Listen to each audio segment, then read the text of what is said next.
Hey everyone, how's it going? Hope you're all good.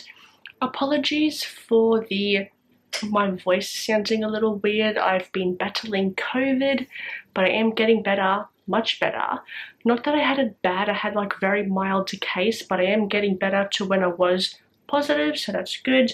In that time, I've been reading a chapter of 3 fantasy books.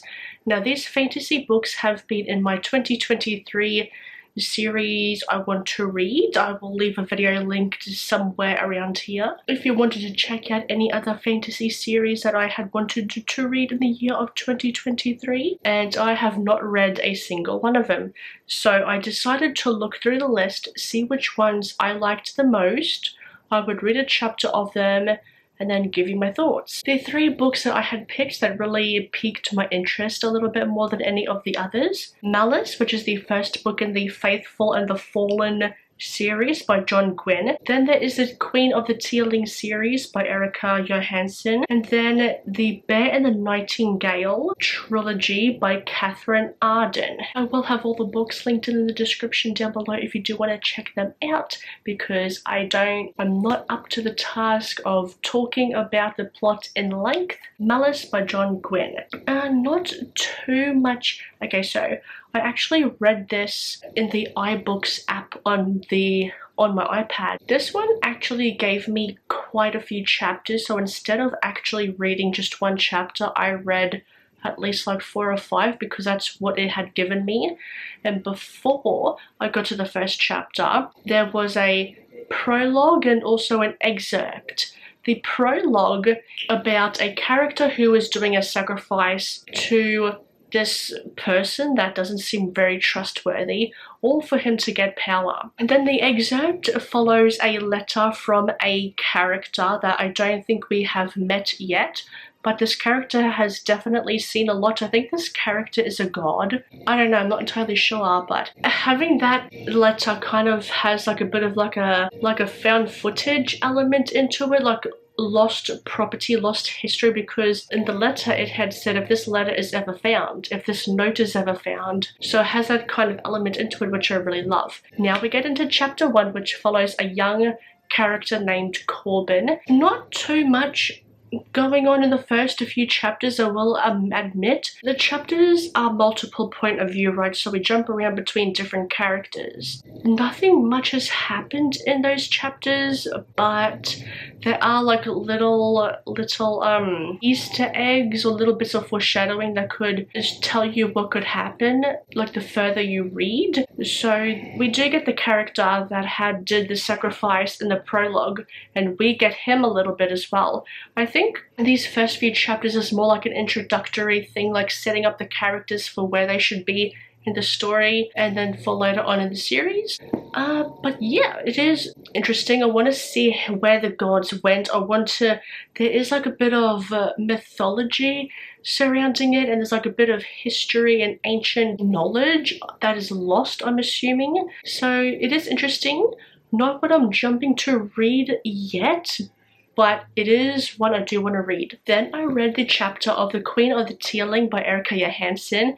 This one is the one I am most excited for. This one has a lot going for it and is so incredibly fascinating. And it's a long ass chapter. Holy cow, this chapter is so flippin' long. But throughout this chapter, this character Kelsey, who's the main character, she's been told that she is the daughter to a queen who is unalived. She's offed. She's been offed. And I don't think the queen is that well liked. There's kind of mysterious circumstance, or maybe she is well liked.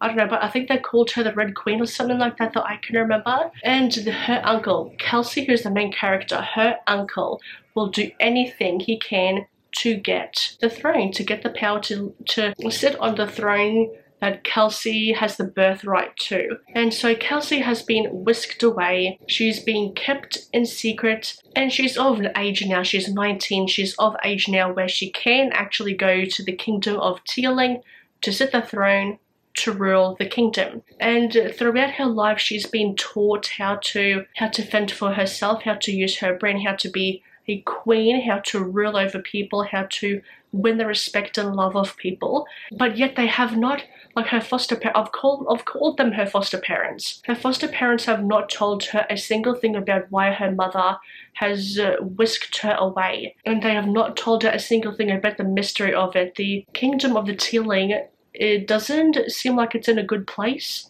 and they are hoping that Kelsey can do good. And this one, I just love the writing. Did I say the chapter was long? Like the first chapter was long, but it did not read long, which is good. And I really liked how it wasn't exactly info dumpy, but just the way that the main character Kelsey would have flashbacks, and in those flashbacks we would get information to what we needed, kind of like memories. You know, that was really, really well done.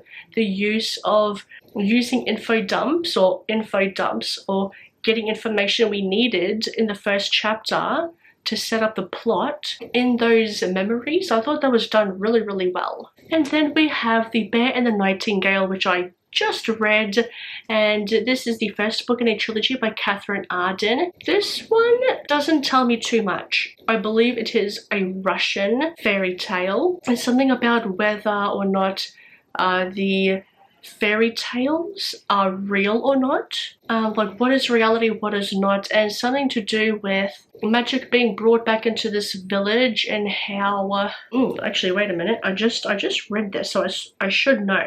Yes, it says, beware the evil in the woods. In a village at the edge of the wilderness of northern Russia, where the wind blows cold and the snow falls many months of the year, an elderly servant tells stories of sorcery, folklore, and the winter king to the children of the family. Tales of old magic frowned upon by the church. But for young wild Vasya, these are far more than just stories. She alone can see the house spirits that guard her home and sense the growing forces of dark magic in the woods. This first chapter of The Bear and the Nightingale did not really give too much. It was just pretty much an old lady telling a story. I mean, honestly, that was it. The writing is good. It feels very fairy tale-esque. I am intrigued, but the first chapter just didn't really give me enough for me to want to jump into it straight away. I do want to read it. It is on my list to read, and I will get to it. I will get to it this year, by the end of this year, I'm hoping.